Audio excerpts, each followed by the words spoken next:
এমএসসিএস MS degree এর ছুটে ছুটে চলার পাশাপাশি এমআরসিএস টাও আমাদের কাছে এখন অন্যতম। আজকে আমাদের সাথে আছেন শামসুন নাহার মুক্তা আপু, এমআরসিএস পার্ট এ পাশকৃত আপু। আজকে আমাদের সাথে এমআরসিএস সম্পর্কে বিভিন্ন কিছু আলোচনা করবে। আসসালামু আলাইকুম আপু। ওয়ালাইকুম আসসালাম। ওপালা, তোমার সাউন্ড একটু কম শোনা কম যাচ্ছে। শোনা যাচ্ছে? আচ্ছা, আমি হেডফোনটা। শোনা যাচ্ছে? হ্যালো। হ্যাঁ, আমরা হ্যাঁ, শুনতে পাচ্ছি। এখন এখন শোনা যাচ্ছে। এখন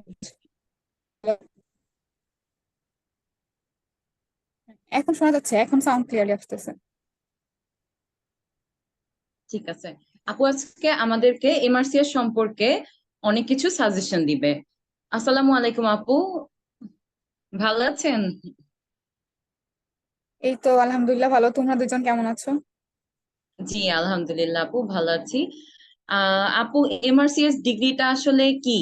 আর এই দেশে বিদেশে আমাদের এই ডিগ্রিটার গ্রহণযোগ্যতাটা কেমন?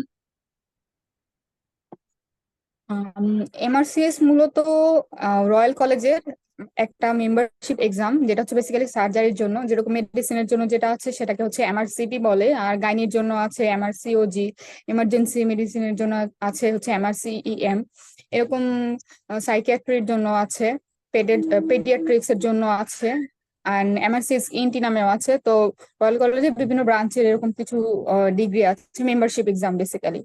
তো এগুলো হচ্ছে মেম্বারশিপ এক্সাম, এজ লাইক আমাদের যেরকম এমসিপিএস আছে ডিসিপিএস এর আন্ডারে, তারপর ডিপ্লোমা, মানে এটা হচ্ছে ডিপ্লোমার সমানুপাতিক ধরা হয় বাংলাদেশে। দেন এটার পর যদি কেউ ইউকে যে 5 বছর ট্রেনিং বা 4 বছর সাবজেক্ট ভেদে ট্রেনিং করতে পারে, দেন হচ্ছে ওরা এফআরসিএস বা এফআরসিপি তে হচ্ছে অ্যাপ্লাই করতে পারবে, তখন মানে কমপ্লিট করতে পারবে। আচ্ছা, আর এমআরসিএস এর পার্ট কয়টি আপু? এমআরসিএস এ হচ্ছে মূলত দুইটি পার্ট, একটা হচ্ছে পার্ট এ এবং পার্ট বি। পার্ট এ এটা হচ্ছে মূলত এসবিআই টাইপ কোশ্চেন থাকে, আমাদের এফসিপিএস যেরকম এসবিআই কোশ্চেন থাকে, কিন্তু এখানে কোনো এমসিকিউ স্টাইলের কোশ্চেন থাকে না। 300 মার্কের কোশ্চেন থাকে, পুরোটাই হচ্ছে ফুল এসবিএ থাকে। সেখানে হচ্ছে দুইটা পার্ট থেকে কোশ্চেন আসে, একটা হচ্ছে এবিএস মানে অ্যাপ্লাইড বেসিক সায়েন্স, আর একটা হচ্ছে পিওএসজি পার্ট। এবিএস এ হচ্ছে টোটাল 180 মার্কের কোশ্চেন থাকে। ওটা মূলত হচ্ছে অ্যানাটমি, ফিজিওলজি, তারপর হচ্ছে ফার্মাকোলজি, এইসব মানে একদম আমরা ফার্স্ট ইয়ার সেকেন্ড ইয়ারে থার্ড ইয়ারে যে বেসিক সাবজেক্ট গুলো পড়ছিলাম, ফার্স্ট প্রফে সেকেন্ড প্রফে, ওই সাবজেক্ট গুলো থেকে মূলত হচ্ছে কোশ্চেন আসে, মানে ওই সাবজেক্ট রিলেটেড, বাট কোশ্চেন গুলো একটু কঠিন হয় যেহেতু এটা মানে বাইরের এক্সাম, আর এবং স্ট্রাকচার্ড ওয়েতে হয়। আর পিওএইচডি তে হচ্ছে বেসিক্যালি সার্জিক্যাল বিভিন্ন ফ্যাকাল্টি যেগুলো আছে ওই ফ্যাকাল্টি গুলো থেকে কোশ্চেন থাকে, যেরকম head neck, cardiovascular surgery, thoracic surgery, colorectal surgery, pre operative management, per operative management, post operative, এইসব জিনিসগুলো নিয়ে হচ্ছে সার্জিক্যাল অনকোলজি। মোটামুটি সার্জিক্যাল সার্জারি যত ব্রাঞ্চ গুলো আছে সবগুলোকে টাচ করার একটা হচ্ছে চেষ্টা করা হয় ওই 120 মার্কের কোশ্চেনে। আচ্ছা আপু, পরীক্ষাগুলোর কি কোনো পাস মার্ক থাকে? পাস মার্ক হচ্ছে ভ্যারি করে। আহ, যেমন এইবার হচ্ছে সেপ্টেম্বর 2023-এর যে পাস মার্ক ছিল, এবার হচ্ছে 200 ছিল আর কি, মানে 300 অবজেক্টিভের ভিতরে 200 হওয়ার পর পাস ছিল।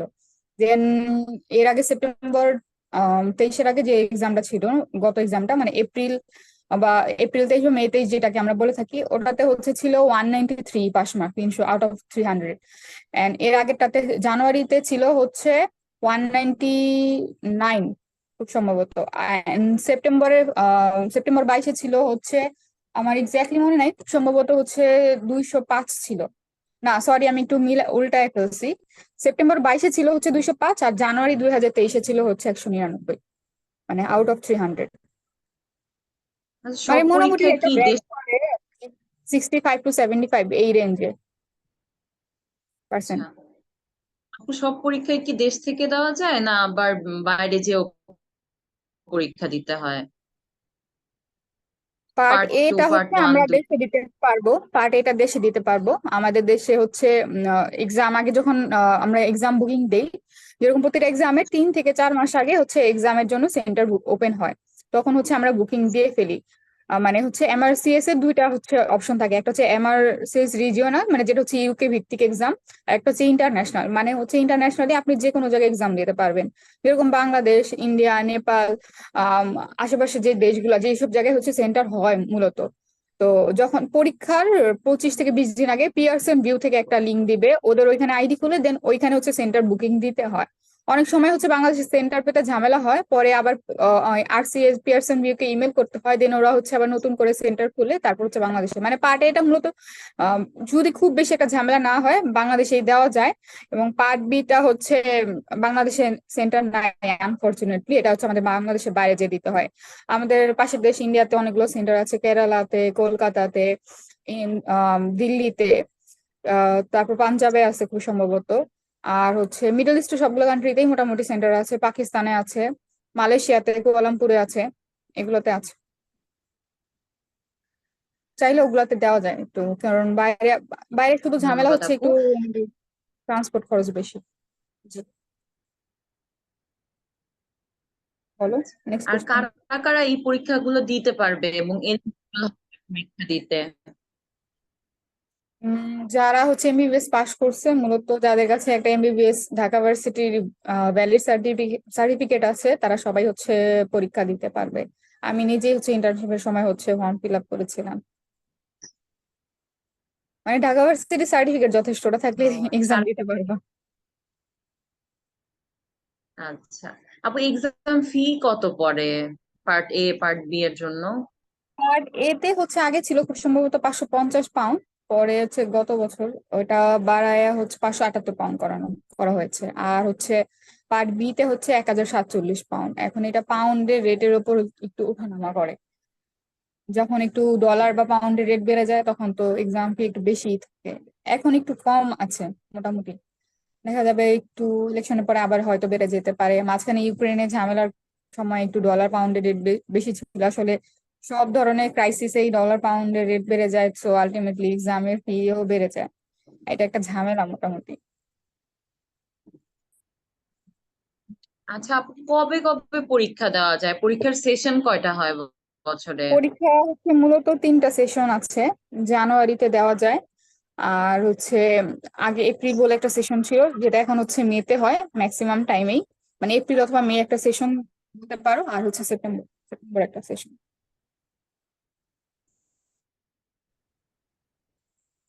আচ্ছা আপু, মোটামুটি কত সময় লাগে প্রিপারেশন নিতে পার্ট এর জন্য? মানে যদি তুমি হচ্ছে স্ট্যান্ডার্ড প্রিপারেশন নিতে চাও মিনিমাম হচ্ছে 6 মান্থস আমি বলবো। কারণ দেখা যায় যে আমরা সবাই জবের ভিতরে থাকি, তো জব মানে জবের সাথে হচ্ছে এক্সাম বা হচ্ছে স্টাডি কন্টিনিউ করা একটু হ্যাপাজার্ড হয়ে যায়। তো একটু লং টাইম ধরে প্রিপারেশন হইলে সবচেয়ে বেস্ট হয়। মানে এরকম পসিবল না যে হচ্ছে আমরা সব বাদ দিয়ে একবারে 24 ঘন্টা লাইব্রেরিতে যে পড়বো বা বাসায় আহ মানে সময় দেওয়া যাবে না, এরকম আসলে হয় না। কারণ যেহেতু হচ্ছে আমরা মানে এমবিবিএস লাইফ শেষ করে একটা জব লাইফে বা ফ্যামিলি লাইফে ঢুকে যাই, সবারই এই জিনিসগুলো নিয়ে একটু ঝামেলা হয়। এজন্য হচ্ছে মোটামুটি 4 মান্থ to 6 মান্থ একটা স্ট্যান্ডার্ড টাইম প্রিপারেশন নেওয়ার। ঠিক আছে, ধন্যবাদ আপু। আর হচ্ছে পাশের হার কেমন এই পরীক্ষাগুলার? পাশের হার এক্স্যাক্টলি ওরকম ই নাই, মানে কোনো জরিপ নাই, কিন্তু মোটামুটি মানে স্টুডেন্টরা নিজেদের একটা সেলফ জরিপ বা হচ্ছে একটা আহ ধারণা আর কি বলে যে মোটামুটি পার্ট ওয়ানে মানে পার্ট এ তে এমআরসিএস পার্ট এ তে মোটামুটি 30 to 40%, পার্ট বি তে অ্যাপ্রক্সিমেটলি এরকমই। কিছু কিছু এক্সামে আবার হচ্ছে ভ্যারি করে, যেমন এবার কলকাতাতে পাস রেট একটু বেশি ছিল, 55-50% এরকম ছিল। মানে এটা খুবই রেয়ার, যদি এরকম হয় যে আচ্ছা এই এই সেন্টারে আজকে 20 জন এক্সাম দিচ্ছে এবং 20 জন খুবই এক্সট্রা অর্ডিনারি এক্সাম দিচ্ছে, এখন হচ্ছে কাকে রেখে কাকে ফেল করাবে এরকম একটা টেন্ডেন্সি থাকে। ও তখন এটা খুব এক্সেপশনাল, তখন এই জিনিসটা হয়। আদারওয়াইজ হচ্ছে পাস রেট 30 to 40% হচ্ছে ভ্যারি করে এরকম। আপু, মার্ক ডিস্ট্রিবিউশনটা কিভাবে হয়? কোন সাবজেক্টের জন্য কত মার্ক থাকে? আমাদের হচ্ছে পার্ট এ তে হচ্ছে টোটাল 180 মার্কের কোশ্চেন থাকে, আর পার্ট বি তে হচ্ছে 120 মার্কের কোশ্চেন থাকে। তো পার্ট এ তে দেখা যায় যে 50% কোশ্চেনই হচ্ছে অ্যানাটমি থেকে থাকে, মানে কেউ যদি অ্যানাটমিতে বেসিক ভাল একদম মানে কি বলবো যে একদম স্ট্রং কনসেপশন রাখতে পারে, ক্লিয়ার কনসেপশন রাখতে পারে, তাহলে সে দেখা যাবে যে খুব ভালো, মানে পার্ট এ তে যে ভালো করতে পারবে তার জন্য এক্সামে হচ্ছে পাশ করা খুব ইজি। আর পার্ট বি দেখা যায় যে অনেক ক্লিনিক্যাল কোশ্চেন থাকে এবং অনেক মানে কোশ্চেন অনেক কনফিউজিং থাকে, তো এক্সাক্ট আনসার ওরকম ভাবে বলা যায় না। খুব বেশি একটা নাম্বারের ডিফারেন্স হয় না। কিন্তু পার্ট এ তে যারা একটু ভালো করে, মানে একটু ভালো মতো পরিশ্রম করলে পার্ট এ তে ইজিলি খুবই ভালো নাম্বার তোলা পসিবল। কিন্তু পার্ট এ তে যদি কেউ খারাপ করে যায়, পার্ট বি এর নাম্বার দিয়ে আসলে তখন পাসটা আসলে তোলা যায় না, তখন দেখা যায় যে এক্সাম খারাপ হয়ে যাওয়ার, একটা ফেল করে যাওয়ার পসিবিলিটি থাকে। ধন্যবাদ আপু। আমরা যে প্রিপারেশন নিব এমআরসিএস এর, কি কি রিসোর্স থেকে আমরা প্রিপারেশনটা নিতে পারি? ইএমআরসিএস এ মূলত কিছু কোশ্চেন ব্যাংক আছে, মানে এমআরসিএস এর যেটা হচ্ছে ফার্স্ট, যেটা সবচেয়ে কমন কোশ্চেন ব্যাংক ইএমআরসিএস। ইএমআরসিএস হচ্ছে অনলাইন এবং অফলাইন দুই ভাবেই পড়া যায়। ইএমআরসিএস যদি 4 মান্থসের সাবস্ক্রিপশন নেয় মোটামুটি £35 মতো পড়ে, আর যদি 6 মান্থসের সাবস্ক্রিপশন নেয় তাহলে হচ্ছে না সরি, 4 মান্থসে নিলে 35 এন্ড হচ্ছে 6 মান্থসে নিলে £45 মতো পড়ে। দেন পাস টেস্ট নামে আরেকটা কোশ্চেন ব্যাংক আছে, হচ্ছে পাস মেডিসিন, যেটা হচ্ছে এমআরসিপি ওদের মতোই, এখানে প্রিভিয়াস কোশ্চেন থাকে, মানে রিকলস টাইপের কোশ্চেন। এখানে হচ্ছে মোটামুটি যদি মানে মানে ওরা হচ্ছে সেশন টু সেশন ভিত্তিতে হচ্ছে সাবস্ক্রিপশন দেয়। মানে এখন যেহেতু নেক্সট এক্সাম হচ্ছে জানুয়ারিতে, আমি যদি জানুয়ারি সাবস্ক্রিপশন নেই তাহলে মোটামুটি হচ্ছে আমার £99 মতো লাগবে। দেন যদি আমি মে সাবস্ক্রিপশন নেই, মে পর্যন্ত আর কি, এখন থেকে মে পর্যন্ত 149, আর যদি আমি নেক্সট সেপ্টেম্বর পর্যন্ত সাবস্ক্রিপশন নেই তাহলে হচ্ছে আমার £179 মতো লাগবে। তারপর পাস টেস্টের একটা অফলাইন ভার্সন আছে, ডক্টর লাম নামে একজনের। তো আমি মোটামুটি ওটাই পড়ছি। আম, আমি অনলাইন কিনি নাই। আর হচ্ছে ইএমআরসিএস আমি অনলাইন কিনছিলাম, বাট দেখা গেছে যে ওই 4 মাসের সাবস্ক্রিপশন নেওয়ার পর আমার সাবস্ক্রিপশনটা শেষ হয়ে যায়। যেহেতু আমি হচ্ছে মানে পিডিএফ দিয়েই পড়ি, তো অনলাইনে না অফলাইনে খুব বেশি একটা ডিফারেন্স আমার কাছে মনে হয় নাই। তো পরে আমি আর ওই সাবস্ক্রিপশন আবার রিনিউ করাইনি, মানে সেমই মনে হয়েছে। যেটা হচ্ছে ইউএসএমএল তে হয়, যে ওখানে হচ্ছে টাইম মোডে এক্সাম দিতে হয়, ইউয়ার্ল্ডে একটা প্র্যাকটিসের ব্যাপার স্যাপার আছে, যে 8 ঘন্টা 9 ঘন্টা টানা এক্সাম। সবাই বলে যে হচ্ছে অফলাইন থেকে অনলাইন বেটার, বাট ইএমআরসিএস মানে অফলাইন হলেও চলে, অনলাইন নেওয়াটা এত কম্পালসারি না। আর হচ্ছে এগুলো মোটামুটি মিল খেতে হচ্ছে অফলাইন বই কিনতে পাওয়া যায়, ওগুলো পড়লেও পড়া যায়। ধন্যবাদ আপু, এত সুন্দর এগুলো করে ব্যবহার আমাদেরকে। করতে পারে। এটা তো গেল হচ্ছে মানে বেসিক, আরো আছে ম্যাটেরিয়ালস বলতেছি। দেন হচ্ছে রিকলস আছে। রিকলস হচ্ছে বেসিক্যালি আমাদের প্রিভিয়াস যে কোশ্চেন ব্যাংক গুলা, মানে হচ্ছে প্রিভিয়াস সেশনের বিভিন্ন কোশ্চেন। তো এগুলো অনেক নাম করা কোচিং আছে বাইরের, ডক্টর সালা আরো এরকম অনেকগুলো আছে। তো এই টাইপের কোশ্চেন ব্যাংক অনেক পাওয়া যায়, আইবি রিকলস, আমি ইউসিফ রিকলস। তো মোটামুটি সবাই ওগুলাই পড়ে। আর কেউ যারা কোচিং করে তাদের কোচিং এ তো আলাদাভাবে রিকলস সলভ করায় মোটামুটি। তো রিকলস ম্যাক্সিমামই সবাই বলে যে মিনিমাম লাস্ট 5 ইয়ার্স এর কোশ্চেন, মানে বেসিক্যালি প্রতি ইয়ারে 3টা করে এক্সাম হয়, প্রতি সেটিংস এ, তাহলে হচ্ছে মানে 15টা এক্সামের কোশ্চেন মোটামুটি হচ্ছে আমাদেরকে সলভ করে যেতে হবে একদম মিনিমাম, কেউ যদি চায় এর থেকে বেশি করতে পারে। আর হচ্ছে ফৌজিয়া শীট নামে একটা শীট আছে, ওটা হচ্ছে বেসিক্যালি অনেক আগের বানানো, ফৌজিয়া নামে একজনে, মানে বেসিক্যালি ওটাও একটা রিকলস, কিন্তু ওটা হচ্ছে টোটাল মানে সবচেয়ে মোস্ট মানে এক্সামে যেগুলো আসছে আর কি, ওই রিকলস গুলো মিলে একটা শীট বানানো হয়েছে, যেটা আর কি ফৌজিয়া শীট নাম দেওয়া হয়েছে, এবং এটা এক্সপ্লেনেশন সহ আর কি দেওয়া। তো মানে ইএমআরসিএস, ফৌজিয়া এন্ড হচ্ছে রিকলস, এই তিনটা হচ্ছে মাস্ট এক্সামের জন্য। এছাড়া কেউ কেউ যারা লং টাইমের প্রিপারেশন নেয়, আর রাফতারি নামে একটা বই আছে, ওটা ফিজিওলজি প্যাথোলজির জন্য যদি তারা ভালো পড়তে চায় তাহলে হচ্ছে রাফতারি পড়তে পারে।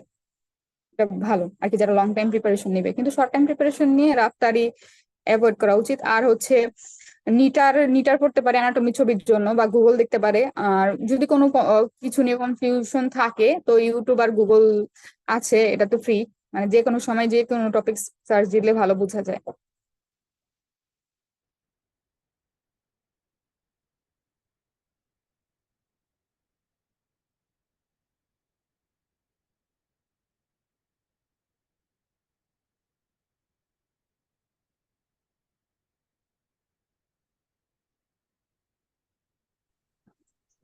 সরি আপু, আমার নেটওয়ার্ক একটু ইস্যু হয়েছিল।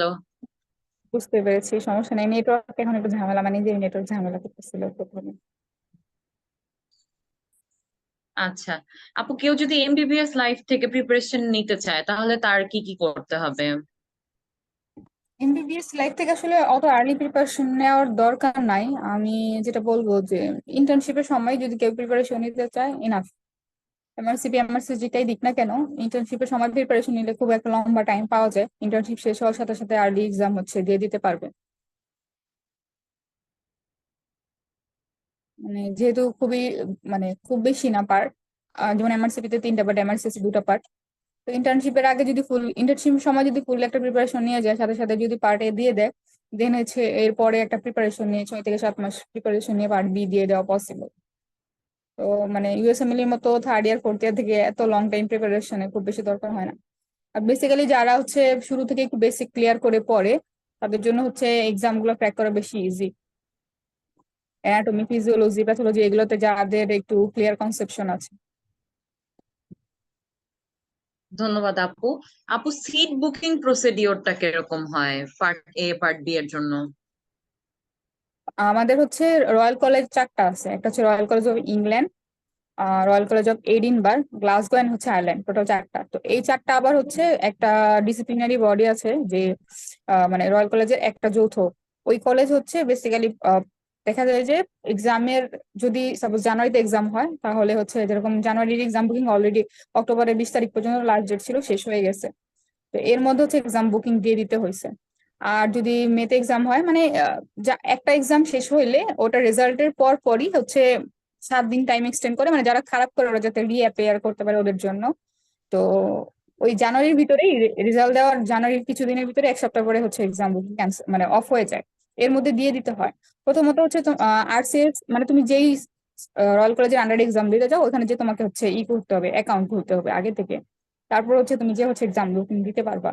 এক্সাম বুকিং এ হচ্ছে 2টা অপশন থাকবে, একটা হচ্ছে মানে রিজিওনাল যেটা হচ্ছে ইউকে তে এক্সাম দিতে হবে, আর একটা হচ্ছে ইন্টারন্যাশনাল যেটা একটু আগেই বললাম মানে আমি যে কোনো দেশে এক্সাম দিতে পারবো, যেই সব দেশে সেন্টার আছে।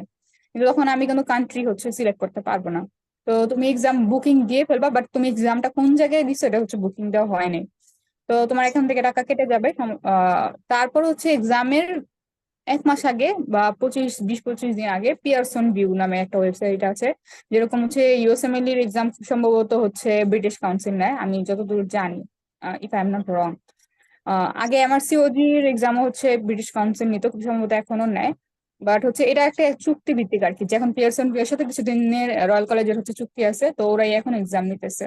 তো বেসিক্যালি হচ্ছে পিয়ারসন ভিউ এর অ্যাকাউন্ট ওরা হচ্ছে এক্সামে 25 দিন আগে একটা হচ্ছে 2টা ইমেল পাঠাবে, একটা তো হচ্ছে পিয়ারসন ভিউ এর আইডি অ্যান্ড পাসওয়ার্ড, দেন ওই আইডি পাসওয়ার্ড দিয়ে যে হচ্ছে অ্যাকাউন্টে যে নিজের আইডি যদি কেউ পাসওয়ার্ড চেঞ্জ করতে চায় তাহলে পারবে, কিন্তু ওই আইডি সেমই থাকবে।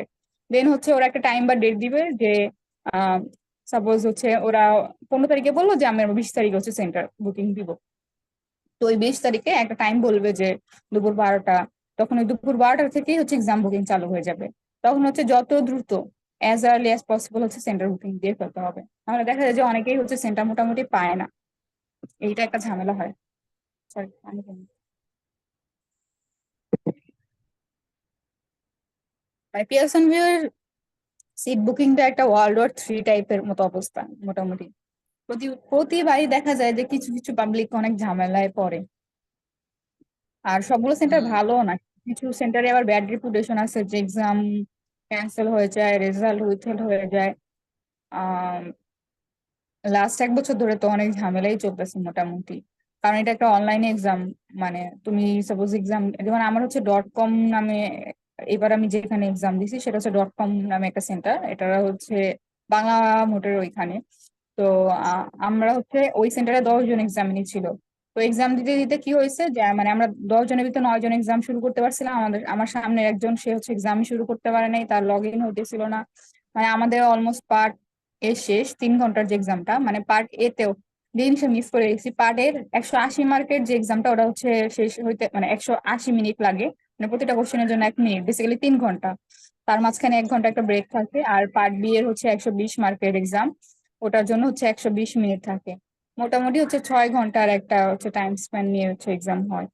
তো দেখা গেছে যে আমরা পার্ট এ শেষ করে ফেলছি, ওই মেয়েটা আর কি এক্সাম শুরু করতে পারে নাই। তো আমরা পার্ট বি শুরু করার পর আর কি লাকিলি সে পরীক্ষা শুরু করতে পারছিল।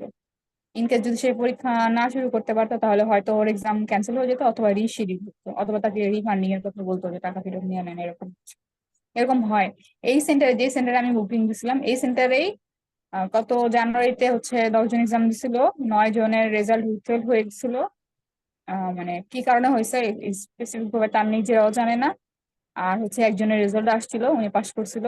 বাকিদের হচ্ছে জানুয়ারি থেকে মেয়েটা শিফট না করে এই সেপ্টেম্বর 23-এ মানে আমাদের সাথে শিফট করে দিচ্ছিল। তো ঝামেলা তো আছে। এখন আমি এবার পরীক্ষা দিচ্ছি এই জায়গায়, এবার কোনো ঝামেলা হয়নি আমার, এর আগের বার যে হবে না বা পরের বার যে হবে না এটা বলা যায় না। কারণ অনলাইনে এক্সাম তো, কম্পিউটারে ঝামেলা হইতে পারে, পিসিতে ঝামেলা হইতে পারে, অনলাইনে অনেক ঝামেলা হইতে পারে। হুম, ঠিক আছে আপু, তাহলে কি মানে এক্সাম বুকিং করে যদি কেউ এক্সাম না দেয় পরে কি টাকা রিফান্ড পাওয়া যায়? না, মানে এরকম কোন হচ্ছে কজ দেখাইতে হবে যে মানে তুমি খুবই বেড রিটেন, যে সাপোজ তোমার খুব সিভিয়ার একটা সমস্যা হয়েছে যেটার কারণে তুমি কোনো ধরনের মানে মুভমেন্ট করতে পারতেছো না, একদম এগুলো প্রুফ যদি দেখাইতে পারে যে যার এক্সাম সে খুবই নিচে, খুবই সিক, যে মানে তার এক্সাম দেওয়া, প্রিপারেশন নেওয়ার মতো বা এক্সাম সেন্টারে যাওয়ার মতো পসিবিলিটি নাই, তাহলে হয়তো হুম। মানে এটা আরসিএস ডিসাইড করবে যে টাকা দিবে কি দিবে না। ওদেরকে সব ডিটেলস ইন ডিটেলস হচ্ছে ইমেল করতে হবে, করার পর ওরা হচ্ছে রেসপন্স করবে টাকা দিবে কি দিবে না।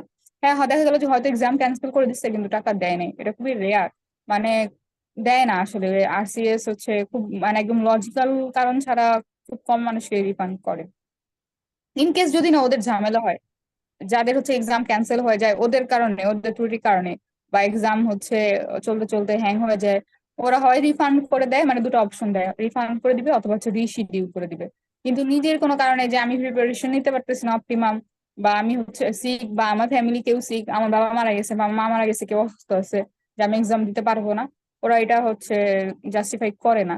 হয়তো যে এক্সাম দিবে সে যদি সিভিয়ারলি সিক থাকে তাহলে ওটা আলাদা ইস্যু, এবং ওটাও আরসিএ ডিসাইড করবে যে আসলে মানে এক্সামে টাকা রিফান্ড করার মতো হচ্ছে সিভিয়ারলি সিক কিনা, যে এক্সামে নেই। ঠিক আছে, ধন্যবাদ আপু। আচ্ছা, এই পরীক্ষাটাতে কি কোনো নেগেটিভ মার্কিং আছে? না না, এটাতে কোনো নেগেটিভ মার্কিং নাই, কিন্তু এটা একটু টাইম লাগে আর কি। যেরকম মানে পার্ট এ তে হচ্ছে এক্সাম শেষ করে অনেক টাইম পাওয়া যায় রিভিশন দেওয়ার জন্য, বা লাস্টে হচ্ছে কোশ্চেন কিছু ভুল করলে রিচেক করার জন্য, কিন্তু পার্ট বি তে হচ্ছে খুবই কম্প্যাক্ট টাইম, এবং এই মানে ইউএসএমএল এর মতো এই কোশ্চেনের স্টেম গুলো অনেক বড় হয়, মানে খুবই লেন্দি স্টেম, দেখা যাবে যে কোশ্চেনের স্টেম পড়তে পড়তেই টাইম চলে গেছে এরকম। হুম। এই জন্য ওরকম টাইম পাওয়া যায় না। এমআরসিএস শেষ করার পরে জব কি ইউকে তে নিশ্চিত পাওয়া যায়? না, এখন একটু স্যাচুরেটেড আছে, আমার পরিচিত অনেকেই তো প্ল্যাব কমপ্লিট করে জিএমসি রেজিস্ট্রেশন করার পরও হচ্ছে চাকরি পাচ্ছে না। মানে জিনিসটা হচ্ছে এরকম যে এখন আমার কাছে 10টা সিট আছে, এখন 10 জন আসছে এমপ্লয়ি, তারা সবাই প্ল্যাব করা, অনলি প্ল্যাব করা। তাহলে আমি কি করব, অবশ্যই 10 জনকে নিয়ে নিব, যেহেতু আমার কাছে কোনো অপশন নেই। এখন আমার কাছে 10টা পোস্ট আসছে খালি, এখন আমার কাছে আসতেছে 100 জন প্ল্যাব করা, ওই 100 জনের ভিতরে কার কি এক্সট্রা আছে আমি কাকে নিব। এখন কেউ ক্লিনিক্যাল অ্যাটাচমেন্ট করছে ইউকে তে এসে 3 মাস, 4 মাস, 6 মাস, 1 মাস, কারো হচ্ছে এসিএলএস এর কোর্স করা আছে। আরো অনেকে আবার হচ্ছে ইউকে তে মাস্টার্স করতে আসছে, মাস্টার্স প্রোগ্রামে এসে কমপ্লিট করছে, তার মানে এই জিনিসগুলো হচ্ছে তাদের প্লাস পয়েন্ট। এখন যাদের ওই এক্সট্রা ম্যাটেরিয়ালস গুলো বা প্লাস পয়েন্ট গুলো থাকে ওরা হচ্ছে জব বেশি পায়। তারপর হচ্ছে সিভি প্রেজেন্টেশনের ব্যাপার আছে, যে অনেকে অনেক কিছু জানে বা করছে কিন্তু হচ্ছে তারা সিভি তো ওইভাবে প্রেজেন্ট করতে পারে না, যে হচ্ছে তাকে ডাকবে ভাইভা ইন্টারভিউতে, ইন্টারভিউ কল হবে। কিন্তু এমএসসি তে হচ্ছে এটা একটু সুবিধা, যেহেতু এটা মানে মেম্বারশিপ এক্সাম, তো এটাতে একটা প্লাস পয়েন্ট থাকে। তো এমআরসিপি দিয়ে মোটামুটি রেজিস্টার লেভেলে জব পাওয়া যায় এখানে, কিন্তু কেউ শুরুতেই নর্মালি রেজিস্টার লেভেলের জবে ঢুকে না। সবাই মূলত হচ্ছে প্রথমে নন ট্রেডিং জবে ঢুকে, যেহেতু একটা অন্য দেশ, অন্য ভাষা, অন্য কালচার, সবকিছুর সাথে একটা মানে হ্যাবিচুয়েটেড হওয়ার ব্যাপার আছে। তো সবাই প্রথম দেখা যায় 6 মাস থেকে 1 বছর একটা নন ট্রেনিং পোস্টে ঢুকে, দেন হচ্ছে মানে আমাদের এখানে এমও লেভেলের জব, যেটা বেসিক্যালি ইন্টার্ন বা এমও লেভেলের জব, ওই জবে ঢুকে তারপর হচ্ছে হ্যাবিচুয়েটেড হওয়ার পর তারা হয়তো পরে হচ্ছে যে যে সাবজেক্টে, সেই সাবজেক্টের ভিতরে জবে ঢুকে যায়, পরে চেঞ্জ করে আর কি বেসিক্যালি। এবং ভালো স্যালারি, ভালো স্যালারি পাওয়া যায় অ্যাটলিস্ট আমাদের বাংলাদেশ থেকে। আবার কেউ যদি বাংলাদেশেও থাকে, বাংলাদেশের যে কর্পোরেট হসপিটাল গুলো আছে যেমন হচ্ছে লেবেড স্কয়ার, পপুলার, ইবনে সিনা, এগুলোতে হচ্ছে তারা ভালো বেতনে চাকরি করতে পারে। প্লাস হচ্ছে কেউ চাইলে হচ্ছে জুনিয়র কনসালটেন্ট হিসেবে প্র্যাকটিস করতে পারে এমআরসিএস করে। আর এখন তো হচ্ছে বিসিপিএস তো মানে ভ্যালিডেশন দিয়েই দিচ্ছে যে হচ্ছে এমআরসিপি এমআরসিএস পাস করে প্লাস যদি 2 বছর ট্রেনিং থাকে তাহলে তারা হচ্ছে ডিরেক্ট পার্ট টু যেটা স্পেশালিটি ট্রেনিং ওটাতে ঢুকে যেতে পারবে। তাহলে হচ্ছে তার কি হবে, তার হচ্ছে পার্ট ওয়ানটা দেওয়া লাগতেছে না এফসিপিএস প্লাস ওই মিড টার্ম, এই দুটো জিনিস স্কিপ করতে পারতেছে ইজিলি আমাদের। আর মিডল ইস্টে যেসব দেশ আছে ওইসব দেশেও হচ্ছে জুনিয়র কনসালটেন্ট হিসেবে ভালোভাবে প্র্যাকটিস করা যায়, মানে সিএস করে সিপি করে দুটাতেই। ঠিক আছে, ধন্যবাদ আপু। আপনি বললেন যে আপনি ইন্টার্নশিপের পরে প্রিপারেশন স্টার্ট করেছেন। ইন্টার্নশিপের পরে যদি ইন্টার্নশিপের কেউ মধ্যেই আর কি, আচ্ছা, ইন্টার্নশিপের মধ্যে। যদি কেউ প্রিপারেশন নিতে চায় তাহলে সে কিভাবে টাইম শিডিউল ম্যানেজ করবে, বা আপনি আপনার টাইম শিডিউল কিভাবে ম্যানেজ করতেন? আমার কাছে মনে হয় 24 ঘন্টাকে যদি আমি মানে আমার তো একটা দিনে 24 ঘন্টা থাকে মূলত। তো আমরা মূলত ঘুমাই কয় ঘন্টা, যদি ধরি 6 ঘন্টা ঘুমাই, আর যদি কেউ খুব বেশি একটা ঘুমায় 8 ঘন্টাই ঘুমাবে, তাহলে হচ্ছে 24 ঘন্টার ভিতরে 8 ঘন্টা চলে গেল, আরো 16 ঘন্টা আছে। 8 ঘন্টা ডিউটি করা লাগবে, সাপোজ মর্নিং আমি গেছি, আমার বাকি 8 ঘন্টা রইলো।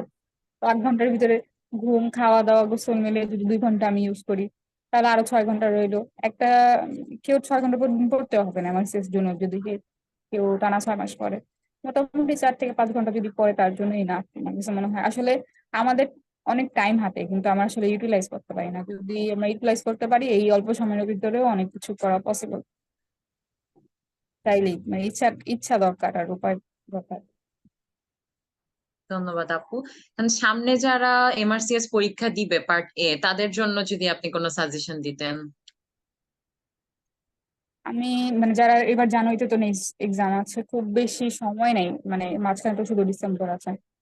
তো আমি দেখছি যে এখন একটু কোশ্চেন প্যাটার্ন চেঞ্জ হইতেছে, তো সব জিনিস নিয়ে একটু ক্লিয়ার কনসেপ্ট থাকা জরুরি। মানে শুধু হচ্ছে মুখস্থ করে, আগে যেরকম হইতো কোভিড এর আগের যে 2020-এর কোশ্চেন গুলো ছিল, ওগুলো মোটামুটি দেখা যেত 60 to 70% হচ্ছে প্রিভিয়াস রিকলস থেকে আসছে। যে আমি হচ্ছে ওই 15টা এক্সামের কোশ্চেন আমি ফুল ক্লিয়ার করে ফেললাম, সলভ করে ফেললাম, তাহলে দেখা গেল আমার 60 to 70% হচ্ছে কমন পড়ে গেল।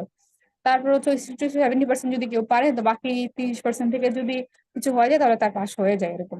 কিন্তু এখন হচ্ছে কোশ্চেন গুলো খুবই ট্রিকি হয়ে গেছে, যেমন এবার সেপ্টেম্বরে 23-এর কোশ্চেন অনেক ট্রিকি ছিল। রিকস থেকে হুবহু আসে না, রিকস রিলেটেড টপিক্স থেকে আসে। ধরেন 50% কোশ্চেন রিকস রিলেটেড টপিক্স থেকে আসে, ঠিক আছে, কিন্তু হচ্ছে রিকস থেকে হুবহু আসবে না। কিন্তু আপনি যদি একটা মানে টপিক্স পড়তেছেন, ওটার ব্যাপারে যদি হোল জিনিসটা একদম ক্লিয়ার কনসেপ্ট থাকে, তাহলে হচ্ছে আমাকে মানে ভালো করা পসিবল। তারপর আমি একটা এক্সরে দেখছি, আমার ইএমআর 6 একটা টপিক নিয়ে আসে, কিন্তু ওটা বলছে যে এক্সরে তে এরকম হয়, কিন্তু ওই এক্সরে ফিল্ম নাই। আমি গুগলে সার্চ দিলাম, বসে বসে এক্সরে, যেমন এবার আমাদের কিন্তু অনেকগুলো এক্সরে আসছে, টোটাল 7টার মতো এক্সরে আসছে। তো এবিজি এবিজি এক্সরে এগুলো তো একটু ভালো হাত থাকতে হবে। তারপর হচ্ছে অ্যানাটমিতে একটু ভালো থাকতে হবে, যে কোন লেয়ারের উপর কি আছে, অ্যানাটমিক্যাল লেভেল। তারপর হচ্ছে nerve, artery supply, venous drainage, এই জিনিসগুলো খুব ইম্পর্টেন্ট। মাসল অ্যাটাচমেন্ট, কোন লেভেলে ভার্টিব্রাল লেভেলে কি কি আছে। তারপর উম, এগুলো নিয়ে আর কি একটু ক্লিয়ার কনসেপ্টে থাকা উচিত। আর হচ্ছে কেউ যদি হচ্ছে গ্রুপ স্টাডি করতে পারে পার্টনারের সাথে, এটা ভালো, কিন্তু অবশ্যই মানে স্টাডি পার্টনার উপর ফুললি ডিপেন্ডেন্ট হওয়া যাবে না। মানে এটা হয় মানে আমরা কি হয় যে আমরা স্টাডি পার্টনার উপর ফুললি ডিপেন্ডেন্ট হই, যে সাপোজ আজকে ও পড়তেছে, ঠিক আছে আমি পড়তেছি, এখন ও আজকে বললো যে ভাই আজকে বৃষ্টি পড়তেছে, যেরকম কালকে হইলো ওয়েদারটা, যে আজকে অনেক বৃষ্টি পড়তেছে, ভাই এরকম একটা ওয়েদার আসে না করি। তো দেখা গেলো যে স্টাডি পার্টনার বললো না, আমিও বললাম না, তাহলে আমার একটা বড় লস হয়ে গেলো। কিন্তু দেখা গেলো যে স্টাডি পার্টনার 2 ঘন্টা পরে যে পরিমাণ ফিডব্যাক দিতে পারতেছে, আমি তো হচ্ছে 10 ঘন্টা পরে সেই পরিমাণ ফিডব্যাক দিতে পারতেছি না। মানে preparation person to person vary করে। এখন মানে আমি একজনকে দেখে পুরোপুরি ডিরেক্ট কপি করলে হবে না। মানে প্রিপারেশন করতে হবে মূলত সেম জিনিসই, কিন্তু হচ্ছে প্রিপারেশনটা আমারটা আমার মতো হতে হবে। মানে আমার বেসিক্যালি সবচেয়ে বেস্ট ফিডব্যাক কিভাবে বের করে আনা যায় সেটা আমাকে বের করতে হবে। এখন আমার যদি একটা জিনিস পড়তে 10 ঘন্টা লাগে, তাহলে আমি 10 ঘন্টাই পড়বো। এখন আরেকজন 2 ঘন্টা পরে করতে পারতেছে দেখে আমি 2 ঘন্টা পড়বো, জিনিসটা এরকম না। আর এজন্য হচ্ছে একটু মানে স্টাডি পার্টনার রাখতে হবে, ডিসকাস করে পড়লে হচ্ছে বেটার হয়। তারপর হচ্ছে 4-5 জন মিলে যদি গ্রুপ করে পড়ে কনফিউশন ক্লিয়ার করা যায়। তারপর কিছু অনেক ফ্রি গ্রুপও আছে মোটামুটি, যে ওরা হচ্ছে অনেক হেল্পফুল। যেমন আমাদের হচ্ছে এমআরসিএস বিডি নামে হচ্ছে গ্রুপ আছে, ওরা হচ্ছে মানে প্রতি এক্সামের আগে একটা করে হচ্ছে টেলিগ্রামের গ্রুপ খুলে থাকে, তো ওরা অনেক হেল্প করে। তারপর তো অনেক কোচিং আছে, সিনাপস আছে, জেনেসিস আছে, সব জায়গায় হচ্ছে উম, উম, ভালোই পড়ায়। তো হয় কি যে অনেক টাকা এক্সাম, তো মোটামুটি সবাই চায় যে একটা হচ্ছে মানে গাইডলাইনের ভিতরে থাকতে। আর যেহেতু এসবিএ টাইপের এক্সাম, একটা টাইম ভিত্তিক এক্সাম, তো সবাই হচ্ছে আর কি কোশ্চেন প্যাটার্ন মানে কোশ্চেন প্র্যাকটিস করতে চায়। এই জন্য কেউ যদি হচ্ছে রিস্ক না নিতে চায় তাহলে কোচিং ভর্তি হয়ে যাওয়াটাই বেটার। এখন পার্সন টু পার্সন ভ্যারি করে, যেমন আমি কোচিং করিনি, আমি হচ্ছে নিজে নিজে প্রিপারেশন নিচ্ছি, কোথাও কোচিং করিনি। কারণ আমি কোচিং করি না দেখে আরেকজন কোচিং করবে না, এটা মানে এটা তার নিজস্ব ব্যাপার। এই ব্যাপারটা হচ্ছে আমি আমি বলতে পারবো না যে ভাই আমি কোচিং না করে বুঝছি ভাই আপনিও করেন না। এখন যে যেভাবে আর কি পড়ে সুবিধা, এটা হচ্ছে আমাদের ধরতে হবে। আর মোটামুটি এইভাবে পড়লে ইনশাল্লাহ পাস হয়ে যাবে। আর হচ্ছে কমিটেড থাকতে হবে যে কোনো এক্সামের আগে। যাবে যে পড়তে পড়তে হচ্ছে অনেক ডিপ্রেশন লাগে, যেরকম আমার পরিচিত অনেকেই আছে যে হচ্ছে কোচিং করতেছে না, ওরা প্রিপারেশন নিতেছে, কিন্তু হচ্ছে এক্সামের আগে হচ্ছে ওরা মানে এখন হচ্ছে নয় যে কোনো জিনিস কনফিউশন নিয়ে। যদি আপনার পরিচিত কেউ থাকে যারা এমএসসি পার্টে দিছে, তারা হচ্ছে মানে একটু হেল্পফুল, তাহলে তাদেরকে নক দেন যে আমি কোশ্চেনটা বুঝতেছি না, আমি এক্সপ্লেনেশনটা বুঝতেছি না, তারা সময় পেলে অবশ্যই নক দিবে। আমি রিপ্লাই দিবে। তারপর টেলিগ্রামে অনেকগুলো গ্রুপ আছে, আপনি দেখতে পারেন যারা হচ্ছে এমএসসিএস নিচ্ছে, আমি হেল্পফুল, অনেক হেল্পফুল, তারা সাজেশন দেয়, মানে একটা হেল্প চাইলে অবশ্যই হেল্প করবে। আর কারো কি কোনো কোশ্চেন টোশ্চেন আছে?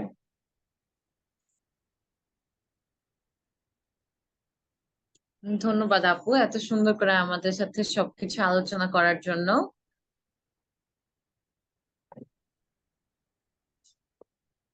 আর যদি আর এমআরসিএস নিয়ে কারো কোনো কোশ্চেন থাকে পার্সোনালি, এই এই লাইভের পোস্টে কমেন্ট করতে পারে, অথবা হচ্ছে আমাকে পার্সোনালি নক দিতে পারে। আমি যখন সময় পাবো হচ্ছে ইনশাআল্লাহ হচ্ছে রিপ্লাই দিব।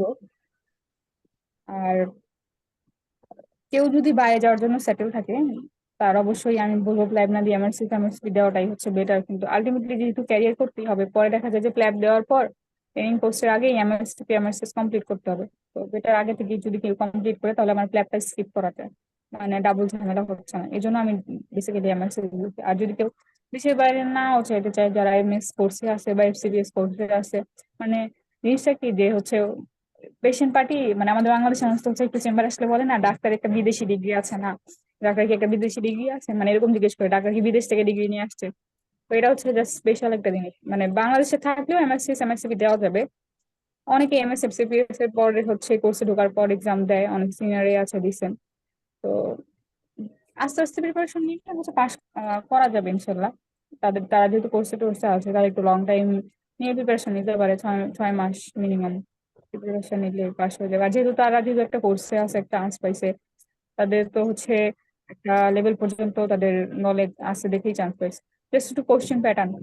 আর একটা জিনিস আমি বলবো যে হচ্ছে অনেকেই অনেক ম্যাটেরিয়ালস বলে যে মেটাই নামে একটা ম্যাটেরিয়ালস আছে অ্যানাটমির জন্য, আমি বলবো এটা একদমই না করতে, শুধু শুধু টাইম লস। আর ফার্স্ট টেস্ট ফুল আসলে পড়ার দরকার নেই। ফার্স্ট টেস্টে দেখা যায় যে যতটুকু লাগবে তা তো আছে, তার থেকে বেশি আছে, মানে হয়তো ফার্স্ট টেস্ট থেকে 30 to 50% লাগবে। ফার্স্ট টেস্ট থেকে যে টপিক গুলা হচ্ছে খুব বেশি ইম্পর্টেন্ট ওগুলা করতে পারে, যেমন ভাস্কুলার সার্জারি আছে, কোলোরেক্টাল সার্জারি আছে, তারপর হচ্ছে প্রি ও পোস্ট অপারেটিভ ম্যানেজমেন্ট, তারপর মোটামুটি এগুলাই হচ্ছে করতে পারে। ফার্স্ট টেস্ট থেকে অর্থোপেডিক, ট্রমা এন্ড অর্থোপেডিক্স, এই টপিক গুলো হচ্ছে ফার্স্ট টেস্ট থেকে ইম্পর্টেন্ট, এগুলো মাস্ট পড়া উচিত। এবিজি কোশ্চেন আছে ফার্স্ট টেস্ট একদম শুরুর দিকে, এগুলো হচ্ছে পড়তে পারে, মানে ফার্স্ট ফুল পড়া দরকার নাই। আর কেউ যদি একদমই শর্ট টাইম প্রিপারেশন হয় 4 মাসে, তাহলে আমি বলবো শুধু এমএসসি কোর্সেন ফৌজিয়া পড়তে, বাট যেটাই পড়তে। মানে আমাদের ভুল হয় কি, যারা হচ্ছে পড়ে 5টা করে তো এসবিএ তে কোশ্চেন থাকে, তো পড়ার সময় হচ্ছে সাপোজ এই একটা কোশ্চেন, আমি এটা আনসার কি ওটা পড়তেছি, কিন্তু বাকি 4টা কোশ্চেন যে অপশন যে আনসার না কেন, ওটা হচ্ছে অনেকে পড়ে না। তো দেখা যাচ্ছে যে আমাকে 5টা অপশনেরই এক্সপ্লানেশন করতে হবে, যেটা আনসার সেটা আনসার কেন এটাও পড়তে হবে, যেটা আনসার না কেন ওটার এক্সপ্লানেশন করতে হবে, তাহলে আমি ওই ব্যাপারে হচ্ছে ক্লিয়ার কনসেপ্ট রাখতে পারবো। না হলে হচ্ছে মানে একটা ফুল কনসেপ্ট ক্লিয়ার রেখে হচ্ছে এক্সাম নেওয়া, প্রিপারেশন নেওয়া পসিবল না। তো এইভাবে আপু পড়লে ইনশাল্লাহ ভালো হবে। যারা হচ্ছে প্ল্যাবে নেক্সট এক্সাম দিতে চায় তাদের জন্য আমার শুভকামনা রইলো। আপু এমআরসিএস আর প্ল্যাবে তো মানে প্ল্যাবে আর ইউসিএমএলই তো ওইটি এক্সাম দিতে হয়। এমআরসিএস এও কি ওইটি এক্সাম দিতে হয়? হ্যাঁ, সেম দিতে হবে দিতে হবে। মানে প্ল্যাবে প্ল্যাবে কি হয়, আগে হচ্ছে ওইটি এক্সাম দিতে হয়, দেন প্ল্যাব 1, দেন হচ্ছে প্ল্যাব 2। আর হচ্ছে এমআরসিএস এমআরসিপি যেহেতু মূলত মেম্বারশিপ এক্সাম, আহ একটু সাউন্ড নয়েসের জন্য সরি, আমার ভাই একটু দুষ্টুমি করতেছে এবং সে বাইরে থেকে অনেকবার নক করতেছে। ঠিক সমস্যা আছে। নাই। তো হুম। হ্যাঁ, মানে এমআরসিএস এমআরসিপি করে তো কেউ বাইরে যাবে, ইউকে যাবে এরকম কম্পালসারি না। ঠিক আছে, সে তো হচ্ছে দেশে, মানে সে দেশেও প্র্যাকটিস করতে পারে বা মিডল ইস্টে প্র্যাকটিস করতে পারে, যেটা বললাম।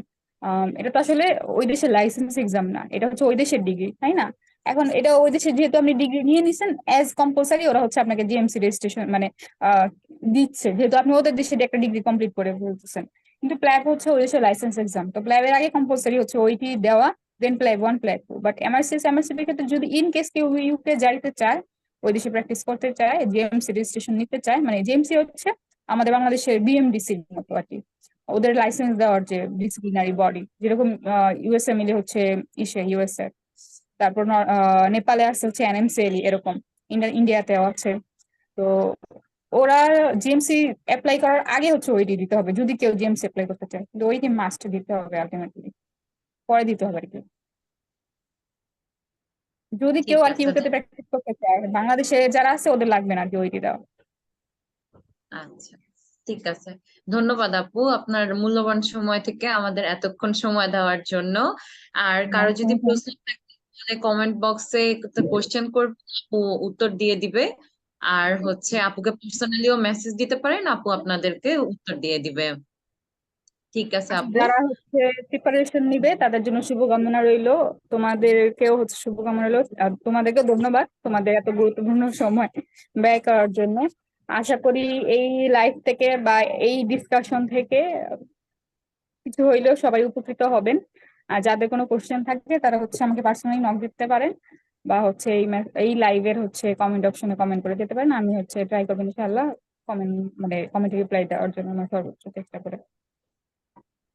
ঠিক আছে আপু, ভালো থাকবেন। ধন্যবাদ। ওকে, মুক্তা, আল্লাহ হাফেজ, ভালো আমি থেকো। জি ভাইয়া। আচ্ছা, আমি একটু একটা জিনিস একটু জানতে চাই, সেটা হচ্ছে যে জি ভাইয়া। তুমি যেটা বলেছো অ্যানাটমি এমবিবিএস লেভেল থেকে যদি কেউ একটু অ্যানাটমি ভালো করে পড়ে, তাহলে সেটা ফিউচারে বা এমআরসিএস অনেক হেল্প হয়, তাই না? তো এখন জি ভাইয়া। এখন কথা হচ্ছে যে ধরো আমরা তো এমবিবিএস এ মাসলের অরিজিন ইনসারশন পড়লাম, যে বাইসেপস মাসলটা কোথায় অরিজিন হয় কোথায় ইনসারশন হয়, সেটা নার্ভ সাপ্লাই কি হয়, সেভাবে আমরা রিটেনও লিখে আসছি, আমরা এগুলো মুখস্থ করে আসছি।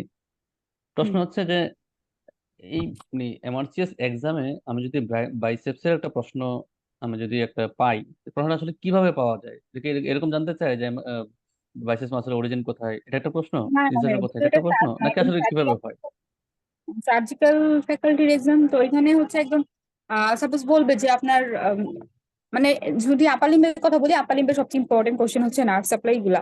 এখন সাপোজ আপনাকে বললো যে আপনার হাতের হচ্ছে, যেমন এটা হচ্ছে আমার 5টা ফিঙ্গার, তো আমাকে বললো যে হচ্ছে আমার এই 5th and 4th ডিজিটে আমাকে হচ্ছে সাডেন ক্লয়িং হচ্ছে।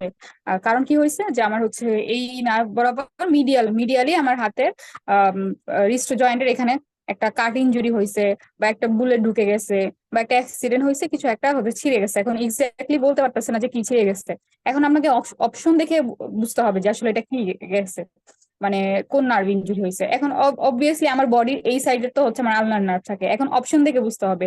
যেহেতু মানে যদি সাপোজ এই অপশনটা যদি থাকে যে হচ্ছে আপনার মানে মাইল্ড ক্লয়িং হয়েছে, তাহলে এটা আপনাকে অপশনে থাকবে যে এটা কোন, ফার্স্টে বলবে মিডিয়ান নার্ভ ইনজুরি কিনা বা রেডিয়াল নার্ভ ইনজুরি কিনা, বা হচ্ছে ব্রাকিয়াল প্লেক্সাস এর হচ্ছে ট্রাঙ্ক ইনজুরি কিনা। কিন্তু আলনার নার্ভে যদি হচ্ছে মাইল্ড ক্লয়িং হয় তাহলে হচ্ছে ধরতে হবে আপনার আলনার নার্ভ ইনজুরি হয়েছে আপার লেভেলে। আর যদি হচ্ছে এই লেভেলে ইনজুরি হয় তাহলে হচ্ছে একদম ফুল 4th ডিজিটে ফুল ক্লয়িং হবে, মাইল্ড ক্লয়িং হবে না। তো এগুলো যখন আপনি আরো ডিটেলসে পড়বেন তখন বুঝতে পারবেন। কারণ মানে এটাকে হচ্ছে আলনার প্যারাডক্স বলা হয়, মানে হচ্ছে আপনি ইনজুরি সাইড থেকে যত দূরে যাবেন আপনার ওই ইনজুরি লেভেলটা হচ্ছে ইফেক্টটা কম হবে। আর আর যত হচ্ছে আপনি ইনজুরি লেভেলের আরো কাছে যাবেন, মানে মোর প্রক্সিমালি যাবেন, তখন হচ্ছে আপনার মানে ইনজুরি লেভেলটা হচ্ছে সিভিয়ার হবে আলনার প্যারাডক্সে।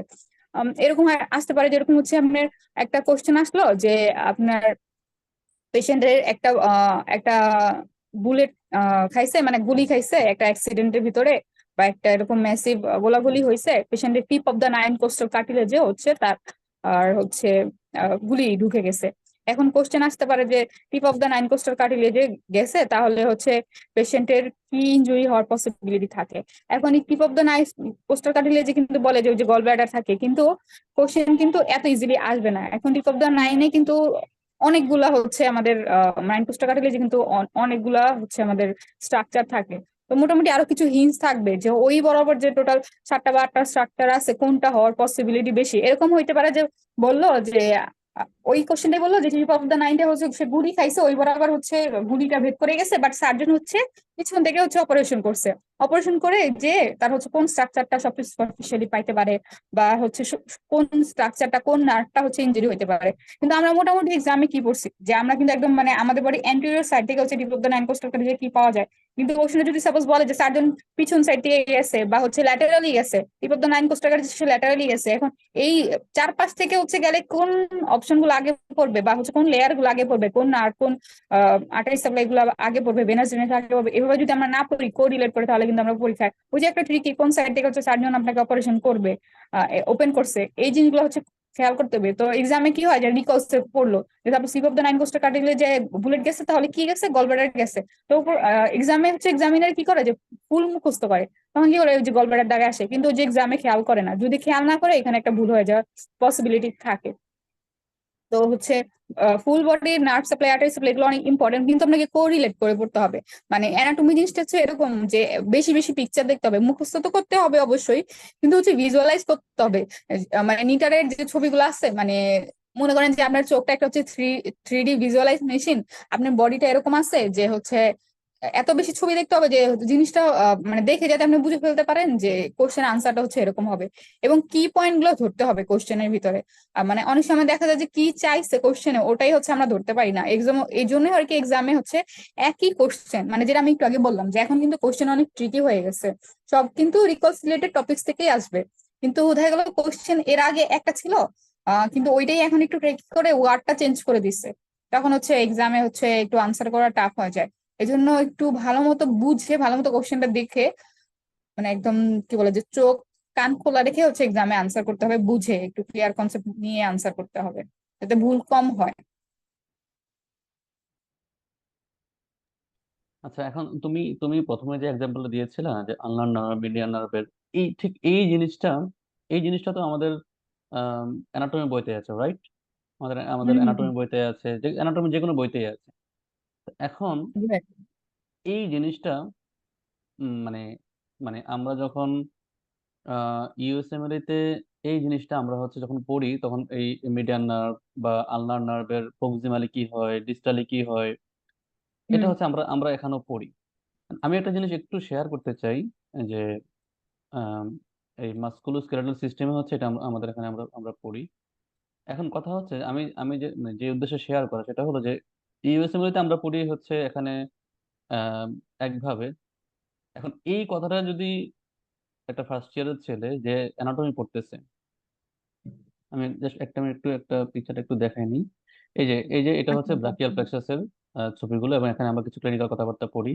তারপর হচ্ছে এখানে মিডিয়ান নার্ভ, আলনার নার্ভ, কোন নার্ভ কি কি ইনজুরি হয়, মাস্কুলোস্কেলেটাল নার্ভ। এবং তুমি যে এক্সাম্পলটা দিয়েছিলে সেটা হচ্ছে এই চারটা, right? Ulnar claw, hand of benediction, median claw, okay gesture, এগুলো কিভাবে, কোনটা প্রক্সিমাল রিলেশন হলে কি হবে, এবং ডিস্টাল রিলেশন হলে কি হবে। এখন এই জিনিসটা, ধরো কেউ ফার্স্ট ইয়ারে আছে, সে পড়তেছে আল্লাহ পড়তেছে, কারণ সে আমরা তো পড়ি আল্লাহ কোথায় অরিজিন, কোথায় কোন কোন মাসকে সাপ্লাই দেয়। এখন এই জিনিসটাকে একটা ফার্স্ট ইয়ারের ছেলে কিভাবে তার পড়া উচিত সত্যিকার অর্থে, যেটা যেন ফিউচারে যেন কাজে লাগে, এবং ক্লিনিক্যাল কথাবার্তাগুলো যেন সে মানে জানতে পারে, তার আসলে কিভাবে পড়া উচিত বা কি অ্যাপ্রোচ তার নেওয়া উচিত। এগুলো তো ফার্স্ট ইয়ারের কথা, এগুলো তো হচ্ছে অ্যানাটমির কথা, এগুলো তো অ্যানাটমি বইতে আছে, বাট আমরা তো এগুলো পড়ি না ইউজুয়াল। হ্যাঁ হ্যাঁ, মানে আমাদের মানে ধরো তুমি এখন ফার্স্ট ইয়ারে থাকলে, এখন তুমি যেটা ফিল করতেছো, অনেকে গালি দিবে। তুমি হ্যাঁ, এখন যেটা মানে ফিল করতেছো, আমাদের হ্যাঁ হ্যাঁ, প্রফের জি যে বলো। সিস্টেমটা, মানে আমিও কিন্তু ফার্স্ট ইয়ারে পড়ছি, ঠিক আছে, কোনো গাইড টাইড পড়িনি, দত্ত থেকে এই ডিটেলস পড়ছি। তো হয়েছে কি যে আমরা যখন তখন কি পড়ছি, ব্লাইন্ডলি হচ্ছে মাসল চিনছি, অরিজিন পড়ছি, এক্সাম ইনসারশন পড়ছি, নার্ভ সাপ্লাই, ব্লাড সাপ্লাই পড়ছি। কিন্তু এই যে একটা মাসেল ইনজুরি হইলে এই বরাবর কাট হলে আমার কি নার্ভ যাবে বা কি ব্লাড সাপ্লাই যাবে বা কি আর্টারি সাপ্লাই কি ভেনাস, এই টাইপের কোশ্চেন কিন্তু আমার প্রফে কখনোই ছিল না। আমাদের প্রফে কি ছিল, এই মাসেল আছে বলো, এটা অরিজিন বলো, ইনসারশন বলো, ব্রাকিয়াল প্লেক্সাস আঁকতে বলছে। আর ব্রাকিয়াল প্লেক্সাস আঁকতে আঁকতে আঁকতে আঁকতে আমরা মনে হয় বুড়ো হয়ে গেছি ফার্স্ট প্রফের সময়। চোখ বন্ধ এক্স্যাক্টলি। করে ব্রাকিয়াল প্লেক্সাস আঁকতাম প্রফের সময়, কিন্তু ব্রাকিয়াল প্লেক্সাস ফরমেশন কিভাবে হয়েছে। আচ্ছা, এই যে আমরা ব্রাকিয়াল প্লেক্সাস পড়ছি, ব্রাকিয়াল প্লেক্সাস রুট, ট্রাঙ্ক, তারপর হচ্ছে ব্রাঞ্চ, এগুলো আপনার নেকে কোন রিজিয়নে আছে, আপনার হচ্ছে ক্ল্যাভিকলের পিছন দিক দিয়ে ব্রাকিয়াল প্লেক্সাসের কোন জিনিসটা গেছে, আমার স্যারাটাস অ্যান্টেরিয়র স্যারাটাস মিডিয়াস মাঝখান দিয়ে কোন জিনিসটা গেছে, সে নেক থেকে কিভাবে ফরমেশন হয়েছে বেসিক্যালি, এই জিনিসগুলো কিন্তু আমাদের হচ্ছে ফার্স্ট ইয়ারে পড়ায় নেই বা আমাদের ম্যাডামরা আমাদের কখনো জিজ্ঞেস করেনি। প্রফের ভিতরে জিজ্ঞেস করছে origin, insertion, nerve supply, blood supply, এগুলো লিখো, এগুলোই পড়ো, ঠিক আছে, ব্রাকিয়াল প্লেক্সাসের ছবি আঁকো। এর বেশি কিছু কিন্তু আমাদেরকে লাগে নাই। এবং ভাইভাতেও সেম জিনিস ম্যাডামরা জিজ্ঞেস করছে। তো দেখা গেছে যে যেরকম আমরা যদি ফিফথ ইয়ারের সাবজেক্ট গুলো ধরি, মেডিসিন সার্জারিতেও বলবে যে এটার 10টা কারণ লিখো, সিমটম লিখো, এই 10টা সাইন, এটা এই ডিজিজের 10টা সাইন। সাপোজ বললো যে রিউমাটয়েড আর্থ্রাইটিস, ঠিক আছে, এটার কি কি সাইন আছে, কি কি সিমটম আছে, কি কি ম্যানেজমেন্ট আছে, কি কি হচ্ছে আছে। কিন্তু এখানে কিন্তু সিস্টেমিক ওয়েতে পড়ে নেই। রিউমাটয়েড আর্থ্রাইটিস নিয়ে তো হচ্ছে কেউ পেশেন্ট এক্স্যাক্টলি আসবে না, আমার তো আসবে সিমটম নিয়ে। সাপোজ একটা পেশেন্ট আসলো যে হচ্ছে পেশেন্টের ফিভার, এখন এই ফিভার থেকে পেশেন্টের কি এমনিই মাথা ব্যথা, পেশেন্টের কি ব্রেন রিলেটেড ফিভার, পেশেন্টের কি আসলে ক্যান্সার হয়েছে এই জন্য তার ক্রনিক ফিভার হইতেছে, পেশেন্টের কি অন্য কোনো ভাইরাল ফিভার কিনা, ডেঙ্গু কিনা বা চিকুনগুনিয়া কিনা বা কোভিড এর ফিভার কিনা, এই ধরনের কোনো আমাদের সিস্টেমিক ওয়েতে কিন্তু আমাদের প্রফের সময় পড়ায় নেই।